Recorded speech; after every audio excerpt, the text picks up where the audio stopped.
हो। Finally race start हो जाती है और उस समय जैक यान को बताता है कि इस रेस में सिर्फ 2 ही अच्छे प्लेयर्स हैं, जिसमें कापा टीम से निकलस और ऑडी टीम से शोलिन, जिनसे उसको आगे निकलना है। रेस के फर्स्ट लैप में यान 8th पोजीशन पर होता है। तभी उसके साथ चल रही फेरारी कार से स्मोक निकलने लगता है, जिस पर जैक यान से कहता है कि वो सिर्फ अपनी रेस पर फोकस करे। रेस ट्रैक पर कार्स का एक्सप्लोड होना बहुत आम बात है। 20th लैप में यान की कार का फ्यूल खत्म हो जाता है, जिसे वो जब फ्यूल भराने के लिए पिट में जाता है तो वहां पर मौजूद पिट क्रू वाले उसको चिढ़ाते हैं कि तुम तो बस एक गेमर हो, यानी कि तुम एक सिम रेसर हो, जिससे तुम रियल रेस नहीं जीत सकते। यान ये सब पहले से जानता है, क्योंकि इस बारे में उसे जैक ने पहले ही बता दिया था कि वहां के पिट क्रू मेंबर्स उसकी रिस्पेक्ट नहीं करने वाले हैं, क्योंकि अभी तक उसको निसान ने हायर करा ही नहीं है। जिसके बाद यान 13th प्लेस से सबको ओवरटेक करता हुआ 5th प्लेस तक पहुंच जाता है और अब सिर्फ उसको एक कार को और ओवरटेक करना होगा, जिसके बाद उसको लाइसेंस मिल जाएगा। और लास्ट लैप कंप्लीट होने से पहले ही यान निकलस को ओवरटेक कर लेता है, लेकिन निकलस उसकी कार को पीछे से ठोक देता है, जिससे यान अपना कंट्रोल खो बैठता है। इससे यान सबसे लास्ट 23rd पोजीशन पर आकर रेस को कंप्लीट करता है। रेस के बाद जैक यान को अच्छा परफॉर्म करने के लिए शाबाशी देता है। वो कहता है कि उसके पास अभी भी 6 और मौके हैं और उनमें से किसी एक रेस को जीतकर वो अपना FIA लाइसेंस ले जा सकता है। जिसके बाद यान जर्मनी, टर्की, इटली और स्पेन में होने वाली रेसेस में भी वो 4th पोजीशन तक नहीं पहुंच पाता, जिसमें एक रेस में उसका एक्सीडेंट भी हो जाता है, जिस कारण से वो फिर से हार जाता है। अब अगली और लास्ट रेस दुबई में होनी है, जो उसका सपना पूरा करने का सिर्फ एक लास्ट चांस है, जहां पर निकलस का मीडिया से इंटरव्यू होता है, जिसमें वो यान को रेस छोड़कर घर जाने को बोलता है। रेस स्टार्ट होते ही निकलस यान को हराने के लिए उसकी कार को फिर से ठोकता है, जिस वजह से उसका साइड मिरर टूट जाता है। जैक उससे कहता है कि उसका गोल सिर्फ 4th पोजीशन तक पहुंचना है, जिससे उसे अपना लाइसेंस मिल जाएगा। जब यान फिर से निकलस को ओवरटेक करने लगता है तो साइड में से शूलिन आकर उसे खुद के और निकलस के बीच दबा देता है, पर अब यान को सिर्फ अपना गोल ही दिख रहा है, इसीलिए वो अपनी ओवरटेक करने की ट्रिक लगाता है, जिससे वो शूलिन और निकलस दोनों को ओवरटेक कर लेता है। निकलस यान को ओवरटेक करने के लिए इतना पागल हो चुका होता है कि वो एक दूसरी कार से खुद का एक्सीडेंट करवाकर रेस से बाहर हो जाता है। यान पिट स्टॉप पर अपनी कार की कंडीशन चेक करवाकर फाइनल लैप के लिए रेडी हो जाता है, जिसमें अब शूलिन उसको ओवरटेक करने के पीछे पड़ जाता है। जैक यान को गाइड कर रहा होता है कि अब उसको सिर्फ 4th पोजीशन मेंटेन रखनी होगी, पर शूलिन उसको ओवरटेक करने की पूरी कोशिश करता है, लेकिन अब यहाँ यान पूरी तरह से शांत रहता है, जिससे वो रेस को 4th पोजीशन पर कंप्लीट कर अपना FIA लाइसेंस अचीव कर लेता है। जहाँ रेस के बाद यान निकलस पर टूट पड़ता है और उससे कहता है कि अगली बार ये बचकानी हरकत ना करे, जिससे उन दोनों की जान मुश्किल में आ जाए। अब डिनर के वक्त जैक यान से कुछ अपनी पुरानी टाइम की बातें करने लगता है, जब वो रेसर था। यान उससे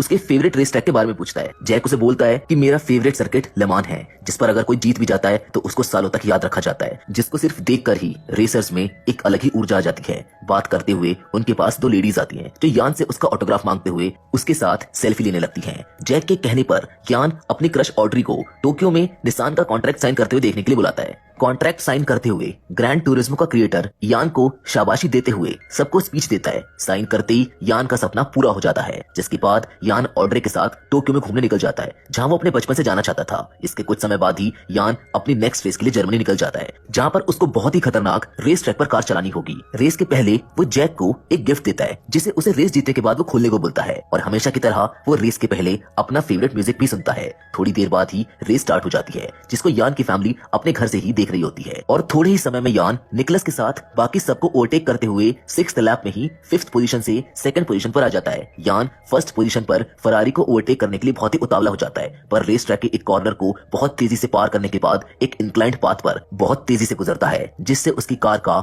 हवा में उड़ते हुए बहुत ही खतरनाक एक्सीडेंट हो जाता है। जैक, डैनी, उनकी टीम और यान के पेरेंट्स उसके एक्सीडेंट से बहुत घबरा जाते हैं, जिसके तुरंत बाद हेलीकॉप्टर से यान को रेस्क्यू करते हुए अस्पताल ले जाया जाता है। जिसके बाद जब यान की आंखें खुलती है तो जैक और डैनी उसको शांत रहने को बोलते हैं, क्योंकि वो उनसे बार बार पूछ रहा था कि क्या मेरी वजह से कोई मरा तो नहीं। उसके बार बार पूछने पर जैक उसको बता देता है कि इस हादसे में एक आदमी की जान चली गई है, जो वहीं पास से रेस दिख रहा था। और इतना सुनते ही यान काफी दुखी हो जाता है, क्योंकि उसकी वजह से किसी मासूम की जान चली गई है। जिस पर डैनी कहता है कि इसमें उसकी कोई गलती नहीं है, क्योंकि जिस स्पॉट पर उसका एक्सीडेंट हुआ उसको एयरफील्ड कहते हैं, क्योंकि वहां पर ऊंचाई और हवा ज्यादा होने की वजह से पहले भी बहुत सारी कार्स का हवा में उड़ जाने के कारण एक्सीडेंट हो चुका है। खुद को शांत रखने के लिए यान डैनी और जैक को बाहर जाने को बोल देता है। डैनी निसान की एक प्रेस कॉन्फ्रेंस में मरे हुए आदमी की फैमिली से माफी मांगता है, जिसके बाद रेसिंग कमेटी इस केस पर इन्वेस्टिगेशन करने लगती है, ताकि अगली बार ऐसा इंसिडेंट कभी ना हो। यान की मॉम भी उसको बोलती है कि इस हादसे में उसकी कोई कोई गलती नहीं है, क्योंकि ये तो किसी के भी साथ हो सकता है। दूसरी ओर जब जैक यान का दिया हुआ गिफ्ट खोलता है तो उसमें से एक नया म्यूजिक प्लेयर निकलता है। यान को मालूम होता है कि जैक एक पुराना म्यूजिक प्लेयर यूज कर रहा है, जिसके थोड़े दिन बाद जब यान की हेल्थ नॉर्मल हो जाती है तब जैक उसको उसी स्पॉट पर लेकर जाता है जहाँ पर उसका एक्सीडेंट हुआ था। यहाँ पर वो उसे उसकी रेसिंग छोड़ने का कारण बताता है।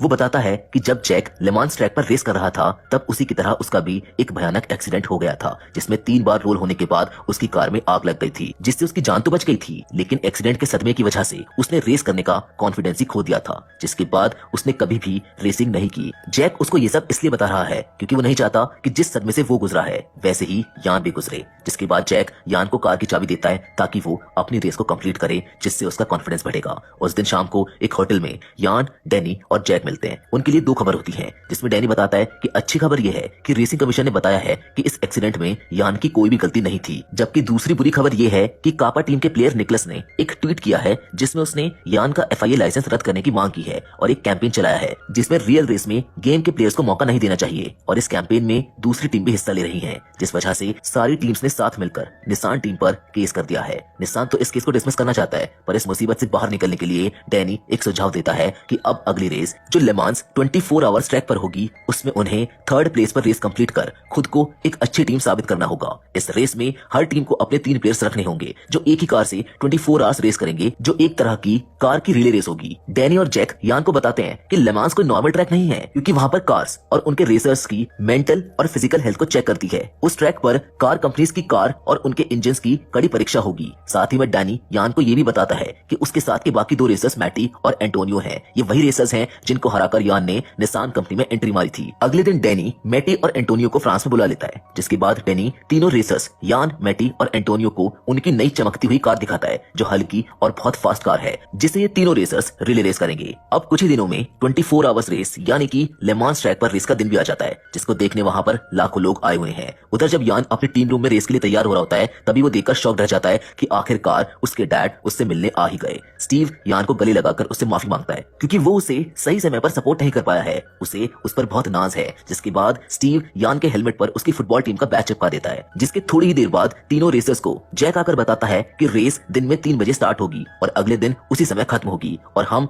हर 3 घंटे में रेसर को चेंज करेंगे। यान की गर्लफ्रेंड, उसके दोस्त और उसकी पूरी फैमिली उसको यहाँ पर सपोर्ट करने आई है और कुछ ही समय में 3 बज जाते हैं और ले मांस ट्रैक पर 24 आवर रेस चालू हो जाती है। रेस के शुरू होते ही यान एक एक कर सारी कार्स को ओवरटेक कर देता है, जिसके बाद वो शूलन की फरारी को ओवरटेक करने की कोशिश करता है। तभी यान के सामने एक कार का बहुत भयानक एक्सीडेंट हो जाता है, जिसको देखकर उसे अपने साथ हुए एक्सीडेंट की याद आ जाती है, जिससे उसका फोकस रेस से हट जाता है और कुछ ही समय में पीछे आ रही कार्स उसको ओवरटेक कर देती है, जिससे उसकी पोजीशन 5th से सीधा 10th पोजीशन तक पहुंच जाती है। जैक यान से बात करने की बहुत कोशिश करता है, लेकिन यान का पूरा फोकस ही चला गया है, जिससे जैक को एक आइडिया सूझता है। वो यान का फेवरेट क्लासिकल म्यूजिक चला देता है ताकि वो रेस पर कंसंट्रेट कर सके, जिससे यान जैक से बात करने लगता है। जैक उससे कहता है कि मैं जानता हूं कि तुम डरे हुए हो, लेकिन अगर तुम ये रेस जीत गए तो पूरी दुनिया को पता चल जाएगा कि वो इस दुनिया का सबसे बड़ा प्रोफेशनल रेसर है। इतना सुनते ही यान होश में आ जाता है और सबको ओवरटेक करने लगता है। साथ ही में वो हर 3 घंटे में मैटी और एंटोनियो के साथ अपनी शिफ्ट भी चेंज करता है ताकि वो अपनी बॉडी को फिर से रिचार्ज कर अपना सपना जीत सके। रेस के 9th आवर में यान फिर से आता है, लेकिन उसी दिन सारे रेसर्स को एक भयानक बारिश का सामना करना होता है जो उनके लिए बहुत चैलेंजिंग है और 19th आवर में निसान की टीम अब 4th पोजीशन पर होती है और अब 4 घंटे और सर्वाइव करने के बाद यान एक प्रोफेशनल रेसर बन जाएगा। लेकिन पिट स्टॉप पर जब यान एंटोनियो से कार ले रहा होता है तभी उनके एक मैकेनिक से कार में थोड़ी गड़बड़ हो जाती है, जिससे निसान की टीम 4th पोजीशन से सीधा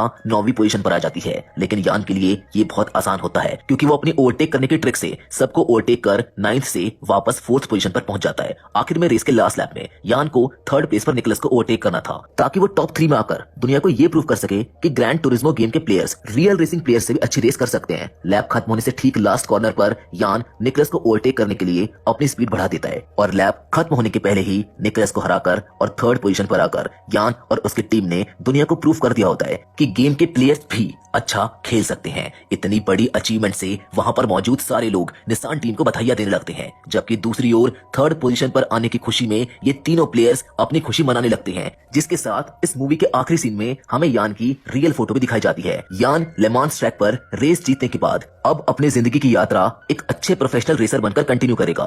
इस फिल्म में ओरिजिनल यान ने अपने खुद के ही स्टंट्स परफॉर्म करे हैं और वो जब भी रेस करता है उसके पहले वो क्लासिकल म्यूजिक जरूर सुनता है, जिसके बाद यान की ही एक motivational line if it doesn't work I just reset के साथ ये मूवी यहीं पर खत्म हो